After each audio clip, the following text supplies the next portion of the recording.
वज़ीर-ए-आज़म शहबाज शरीफ 2 रोज़ा दौरे पर फ्रांस रवाना। वज़ीर-ए-आज़म मौसमियाती तब्दीली से मुतल्लिक कॉन्फ्रेंस में शिरकत करेंगे। वज़ीर-ए-आज़म शहबाज शरीफ मौसमियाती तब्दीली पर पाकिस्तान का मौक़िफ़ पेश करेंगे। वज़ीर-ए-आज़म शहबाज शरीफ 2 रोज़ा दौरे पर फ्रांस के लिए रवाना हो गए हैं। तरला प्रोग्राम है, अब एक नया भीख मांगने का प्रोग्राम और एक मिन्नत समाजत का एक नया दौर। वज़ीर आज़म कह रहे हैं वो ज़रूर IMF की बात करते हैं, लेकिन साथ साथ कह रहे हैं कि सऊदी अरब हो, कतर हो, चीन हो। ये तो बिल्कुल नाकाबिल यकीन है, क्योंकि जिस अंदाज का पानी अभी भी वहाँ मौजूद है, और फिर ये जो गांव वाले हैं, जो बेचारे गरीब लोग वहाँ पर हैं। आज शहबाज शरीफ साहब पेरिस की तरफ गए हैं, वहाँ पर क्लाइमेट समिट है, तो साइड लाइन्स पे दरख्वास्तें कर रहे हैं कि IMF के डायरेक्टर से उनकी मुलाकात हो जाए।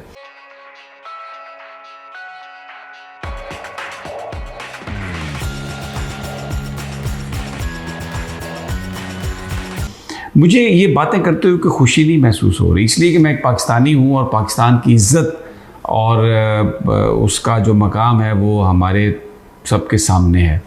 और अगर कोई हमें रिजेक्ट करता है, हमें मदद देने से इनकार करता है, हमारे बारे में घटिया बात करता है, भले इन हुक्मरानों की वजह से कर रहा हो, तो भी हमारे लिए, सब के लिए ये बाइस शर्मिंदगी है। इसलिए कि बहरहाल ये हमारे इस वक्त रिप्रेजेंटेटिव तो यही हैं।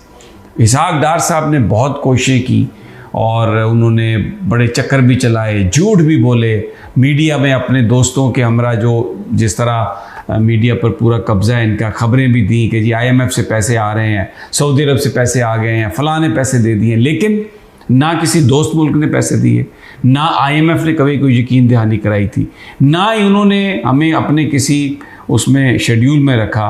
और ये इस महीने के एंड पे 30 को ये जो है प्रोग्राम लैप्स कर जाएगा। तो यहाँ पर उन्होंने मुख्तलिफ, मैंने पिछले वीलॉग में आपको बताया, मुख्तलिफ ममालिक के सफ़ीरों से भी दरख्वास्त की, लेकिन किसी ने बात नहीं सुनी। और कभी कहते हैं IMF की ज़रूरत नहीं है, कभी कहते हैं IMF की ज़रूरत है। और अब शहबाज शरीफ साहब आज पेरिस के लिए रवाना हुए, जब तो उन्होंने ये कहा कि वो साइड लाइन्स पे जो क्लाइमेट समिट है उसमें वो मिलेंगे उनसे। IMF की जो डायरेक्टर है उससे उन्होंने मुलाकातों की ख्वाहिश की है। और एक तो इस सारे ट्रिप का एजेंडा ये है। अब आप देखें, इसी सारी कहानी में जिस वक्त पाकिस्तान में फ़ॉरेन रेमिटेंस जो पाकिस्तानी है उन्होंने भेजना ख़त्म कर दिया है, डॉलर की जो और रुपये की प्राइस में जो फ़र्क है, कोई बंदा पाकिस्तान में इन्वेस्टमेंट करने के लिए तैयार नहीं होगा। और यहाँ पर हुकूमत कह रही है कि हमने एक इन्वेस्टमेंट फैसिलिटेशन, जैसे वो कहते हैं स्पेशल इन्वेस्टमेंट फैसिलिटेशन काउंसिल उन्होंने बनाई है। अल्लाह ताला इसको कामयाबी दे, हमारी तो दुआ है। पाकिस्तान के लिए कोई भी काम करे अल्लाह ताला उसको कामयाबी दे। लेकिन अब ये जो हुकूमत है पिछले 1 साल से ये चवन्नी नहीं ले सकी किसी से, तो ये क्या स्पेशल इन्वेस्टमेंट लेगी। और जो टारगेट रखे गए हैं उसमें ट्रिलियंस ऑफ डॉलर और इकोनॉमी और उसका कहानियाँ हैं सारी, वो अचीवेबल है, लेकिन सिर्फ उस सूरत में जब पाकिस्तान में सियासी इस्तेहकाम हो। और सियासी इस्तेहकाम के लिए जो चीज़ें चाहिए वो ये हुकूमत करने के लिए तैयार नहीं है। आज भी मैं आपको बताता हूँ, मैं तो बहरहाल हैविंग सेड दैट कि ये बहुत मुश्किल टारगेट है, हम दुआ गो हैं कि ये हासिल कर लें। लेकिन यहाँ पर पाकिस्तान में जो पकड़ धकड़ है, जो पॉलिटिकल इंस्टेबिलिटी है, जो यहाँ पर लॉलेसनेस है, मुझे बताइए कौन यहाँ पर आएगा बाहर से पाकिस्तानी इन्वेस्टमेंट करने के लिए।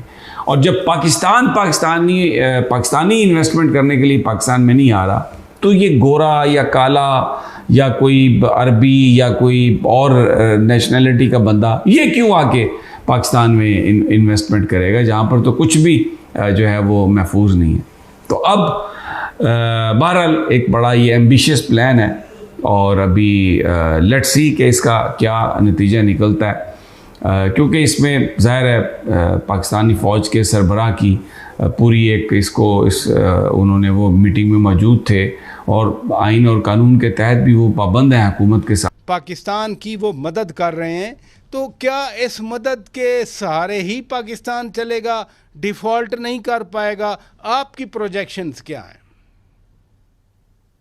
देखिए, मैं 2 या 4 नंबर्स आपके सामने रख देता हूँ, फैसला आप खुद से कर सकते हैं। इस वक्त स्टेट बैंक खुद से हमें बता रहा है कि उसके पास जो है वो $4 बिलियन के रिजर्व्स पड़े हैं। जून के महीने के अंदर लगभग $900 मिलियन की हमने पेमेंट करनी है। अच्छा। तो आप सोचिए कि $3 बिलियन पे आ जाएंगे जून की एंड तक।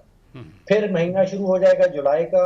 जुलाई से दिसंबर तक $4 अरब की ऐसी अदायगियां हैं जो रोल ओवर नहीं होने वाली, that are not subject to roll over। तो आप सोचिए कि by the end of the calendar year, जो कैलेंडर ईयर चल रहा है उसके खत्म होने तक स्टेट बैंक के पास जो रिजर्व्स हैं वो तकरीबन सिफर पे पहुंच जाएंगे। अब हमें जो इंपोर्ट कर रहे हैं हम चीजें, उनके लिए भी हमें पैसे चाहिए।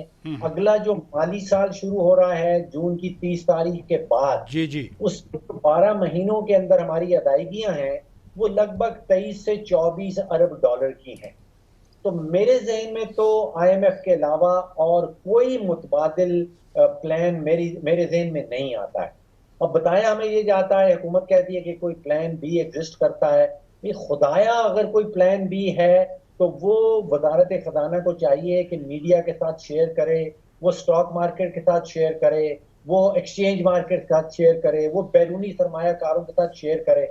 इस वक्त ये सारी माशी प्लेयर जो हैं वो इस चीज का इंतजार कर रहे हैं कि हुकूमत के पास क्या नक्शा है, हुकूमत के पास लेकिन क्या। डॉक्टर साहब, यही जो आज एग्रीमेंट हुआ चीन वाला और ये $multi billion का उन्होंने एग्रीमेंट किया, ये एक इन्वेस्टर कॉन्फिडेंस नहीं है पाकिस्तान की मईशत पे? देखिए, मामला ये है कि हमारे यहाँ जो करंट अकाउंट का खसारा है वो 9 से 10 बिलियन डॉलर का है और 20 से 22 बिलियन डॉलर की अदायगी करनी है हमने अगले 12 महीनों के दौरान। अब अगर चीन की तरफ से कोई मुआहदा सामने आ रहा है तो वो ये खसारे पूरे करने वाला नहीं है। देखिए, अगर हम पिछले 6 महीने से कोई भी सबक सीखना चाहते हैं तो वो ये है कि चाहे वो चीन हो, चाहे वो सऊदी अरेबिया हो, चाहे वो यूनाइटेड अरब एमिरेट्स हो, उन्होंने हमें ये साफ कह दिया है कि वो अपनी तिजोरी के दरवाजे, तिजोरी की चाबी खोलने वाले नहीं है जब तक पाकिस्तान के पास IMF एक छतरी नहीं आती। तो IMF की छतरी के बगैर कुछ नहीं होने वाला अगर हम कुछ सीखना चाहते हैं पिछले 6 महीने।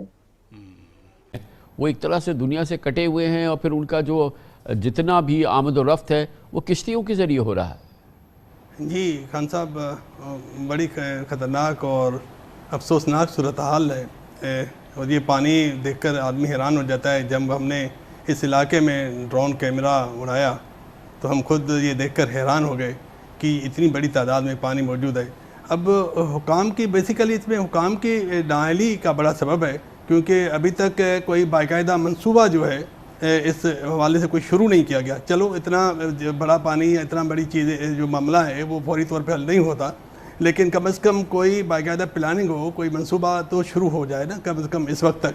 अब वो कह रहे हैं कि जी हम एक मंसूबा बनाया है वर्ल्ड बैंक की फंडिंग से और इस पानी में जो एक बहुत बड़ी रुकावट है, अली बहर नामे एक केनाल है, उसके नीचे एक सलूस बनाकर इस पानी को हम रोडी केनाल में ड्रेन आउट करेंगे पंपिंग के ज़रिए। अब ये उसमें बहुत सारे लोगों ने एतराज़ात किए हैं कि क्योंकि ये बहुत ख़तरनाक और जहरीला पानी हो गया है। अब उसको अब फ्रेश वाटर अगर रोडी केनाल में उसको ड्रेन आउट करेंगे तो यकीनन एक बहुत बड़ी तबाही आएगी और बड़े पैमाने पर जो फसलें हैं वो तबाह हो जाएंगी।